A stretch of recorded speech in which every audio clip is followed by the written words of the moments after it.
The first team that came to mind was the Pelicans, which maybe comes as a surprise, but my first line item is, what do you do to keep Zion happy? Because I think even though we've sort of are going off of one report that his family is frustrated, like that's enough for me, especially with New Orleans' history of what happens with stars there when there's just the tiniest like wisp of smoke. It always turns out there's a lot of fire.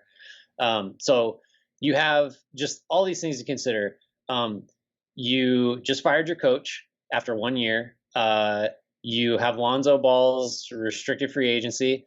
What are you going to pay him? If you do pay him, you're locking yourself into him as your third big salary slot because Zion's going to get his max. Ingram already has his. Or if you pay him above market rates, which is what it might take in this free agent market where there are no marquee free agents and several teams have a lot of money, do you trade Brandon Ingram?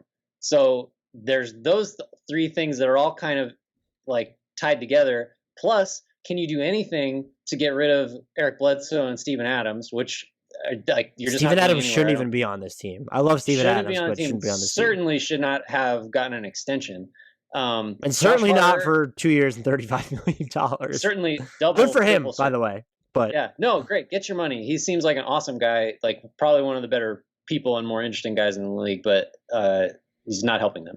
Josh Hart's a restricted free agent, low key. That kind of matters. I think I could see him getting a big offer from somebody else where the Pelicans have to make a decision.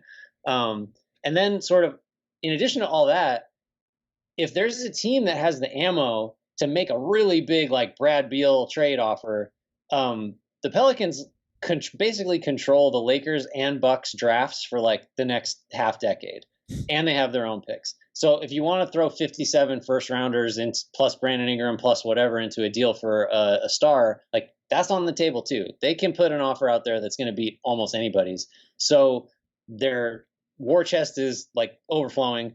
They have all these crazy competing incentives with all their most important players. So I just, and who knows with this leadership structure. Oh, that's the other thing.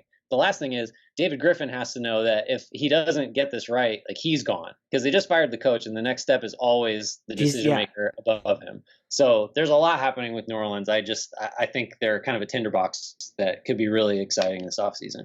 And look, I don't care about teams paying the tax, but it is a reality in this situation where, especially now, the Pelicans aren't going to pay the tax. Mm-hmm. I have them at roughly $37.8 million away from the tax.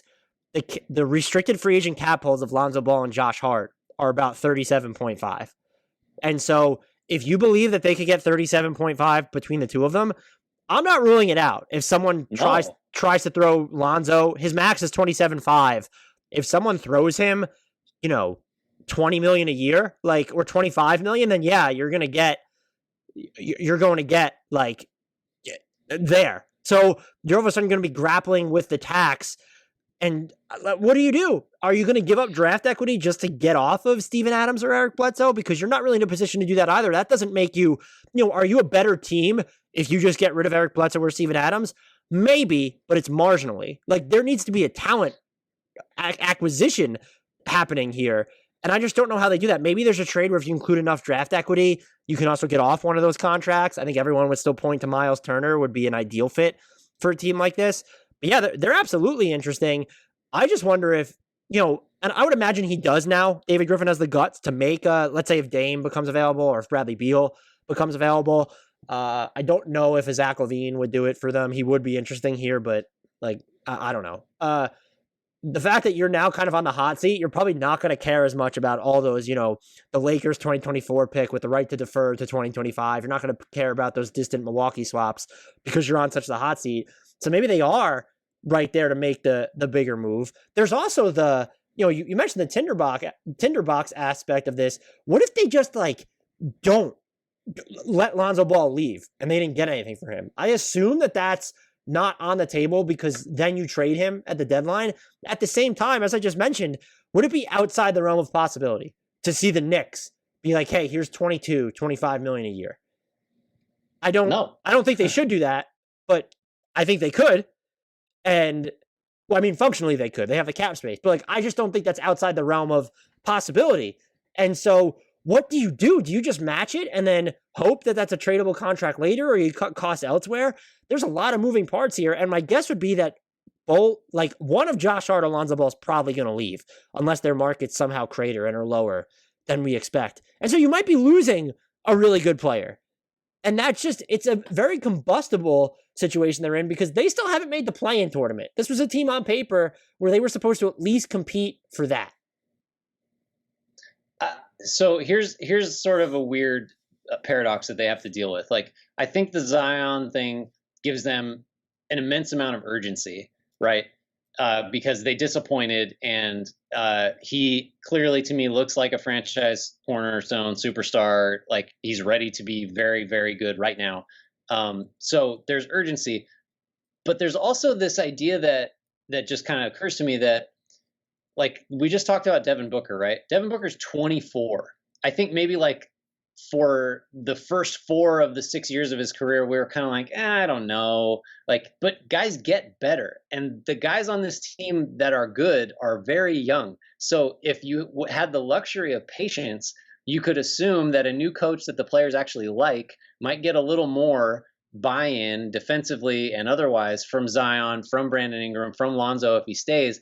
And they could just absolutely organically get way better next year. But like, you can't go into next season with the same roster for all the reasons we talked about. Like, it's going to be too difficult to sell that. So it's funny how, like, the best course might be patience, but I don't think that's an option for them. Yeah. And I don't have any feel for what they're going to do. I think they'll probably keep or sign and trade Lonzo. Like, maybe there's a team that doesn't have cap space he wants to go to, and then it's mutually beneficial for everyone to work out a deal. I just don't have I came up with and I don't even have it in front of me. Maybe I should have brought it up, but like a 3-team trade where they gave up number 10, Eric Bledsoe, and Nickeil Alexander-Walker, and some other like stuff. Oh, it was a Lakers 2022 pick, and then a second rounder, and they got Steven Adams off that center, and they got Miles Turner back. And I just don't know if that's a move that's like too big for them. Is it because it's a weird time where you don't want to necessarily make I don't want to say an all-in play because that's not what that was, but a very buy-heavy play because you might not be good enough. Yeah. And so it's so confusing. That's why they're interesting.